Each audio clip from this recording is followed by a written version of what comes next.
Does anyone have a high conflict step parent to your children? I believe this might be one of our biggest issues.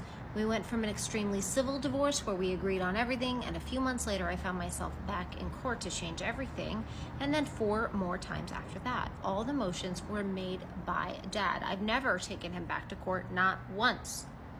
Now it feels as though my ex's wife is messaging me and emailing me through my ex's phone, pretending to be him.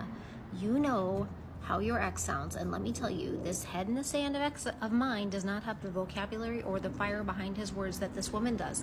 She has directly messaged me a few times, and 9 times out of 10, it's very ugly. I've set my boundaries.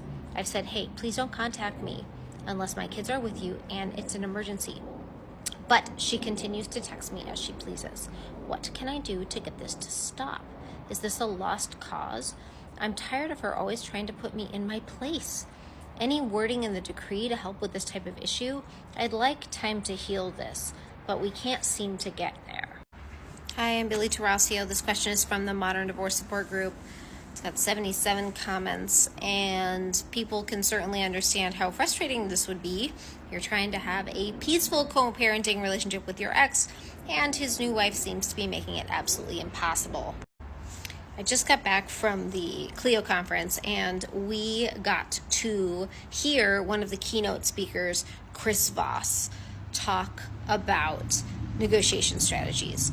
And Chris Voss was the lead FBI hostage negotiator, and then he wrote the book Never Split the Difference. And he talks about tactical empathy, because in my opinion, you've got 2 options here. You either block stepmom on your phone, but that's really not going to help you because she's going to communicate to you through Dad, and you can't exactly cut that off. Or number 2, you try to find some resolution with this woman. And I don't know if it'll work or not, but I learned this phrase yesterday on TikTok: do it for the plot. Apparently this is Gen Z slang, do it for the plot, which means give it a shot. So maybe you try, the Chris Voss techniques from Never Split the Difference. You try the tactical empathy, you try to make this person feel heard, and you try to get a better relationship because unfortunately she's not going anywhere. So my advice would be, you might as well give it a shot, and then if it doesn't work, then you got to go back to gray rocking and treating her like she's a narcissist, and then eventually the court is going to deny Dad's emotions or start fining him.